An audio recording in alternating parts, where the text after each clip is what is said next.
శ్రమ కలిగిన సమయమున నా ప్రియ సహోదరి సహోదరుడా, నీవు చేయవలసిన పని ఏంటో తెలుసా? దేవుని వాక్యము హెచ్చరిస్తా ఉంది.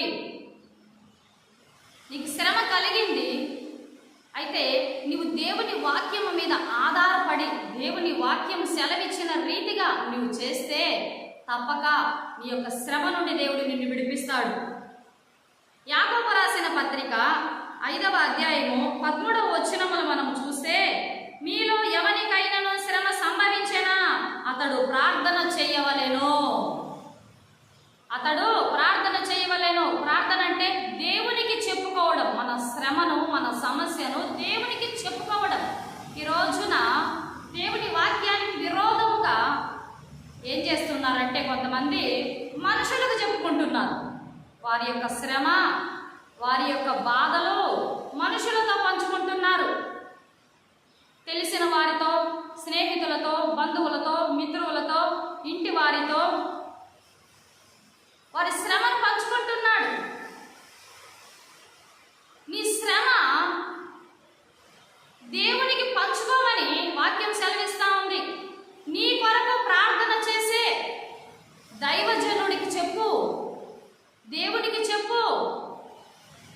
నీ యొక్క శ్రమను ఆయన పాదాల దగ్గరికి తీసుకురా, ప్రార్థించు అని దేవుని వాక్యం హెచ్చరిస్తా ఉంది నా ప్రియ సహోదరి సహోదరుడా. అయితే శ్రమ కలిగిన సమయమున నీవు దేవుని వాక్యాన్ని మరిచిపోయి మనుషులతో నీ శ్రమను చెప్పుకుంటున్నావేమో. నీ శ్రమకు పరిష్కారము జరగదని నీవు గుర్తించాలి.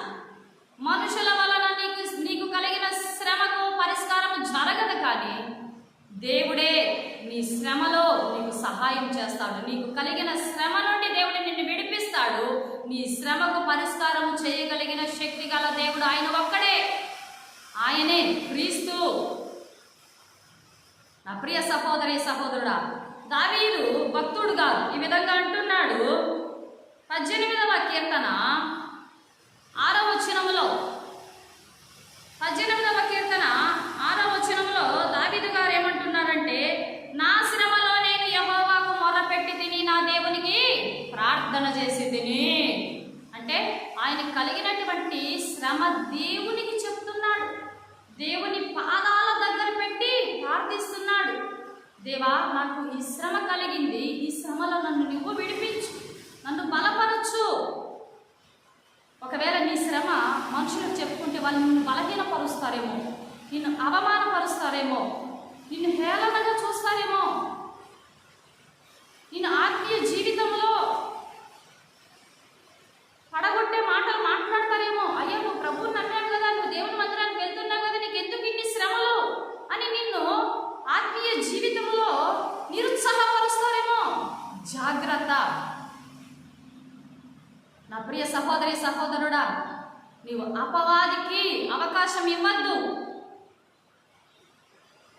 సాతానుని ఎదిరించి నీవు దేవునికి లోబడు. నీ శ్రమను దేవునికి తెలియజేయి, ప్రార్థన చేయి. రహస్యమందు చూచుచున్న నీ తండ్రి పాదాలు పట్టుకొని నువ్వు ప్రార్థించు, మొర్రపెట్టు, కన్నీరు విడుచు. తప్పకుండా నీ శ్రమలో దేవుడు నీకు సహాయం చేస్తాడు. నీకు కలిగిన శ్రమ నుండి ఆయన నిన్ను విడిపిస్తాడు. ఎంతోమంది భక్తులు పరిశుద్ధ గ్రంథంలో చూస్తే వారి కలిగిన శ్రమలో దేవుని పాదాలు పట్టుకొని ఎన్నో గంటల తరబడి, ఎన్నో రోజుల తరబడి వారు ప్రార్థించారు. ఆ శ్రమ నుండి విడుదల పొందారు. ఉన్నతమైనటువంటి విజయాలు వారు అనుభవించారు. నా ప్రియ సహోదరి సహోదరుడా, నీవు ప్రార్థన జీవితము లేకపోతే నీకు కలిగిన శ్రమలో నీవు విడుదల పొందలేవు. ప్రార్థించు. ప్రార్థన జీవితం శ్రమలో నీవు కోల్పోవద్దు. శ్రమ కలిగినటువంటి సమయమున ప్రార్థన జీవితం ఒక ఆయుధము లాంటిది నీకు. నా ప్రియమైన సహోదరి సహోదరుడా, శ్రమ కలిగిన సమయమున నీవు బలముగా ఆత్మ బలము పొంది దేవుని సన్నిధిలో నీవు దేవుని పాదాలు పట్టుకొని ప్రార్థించే విధముగా ఉండాలని ఆ దేవాది దేవుడు నిన్ను వేడుకొనుచున్నాడు. ఆమేన్.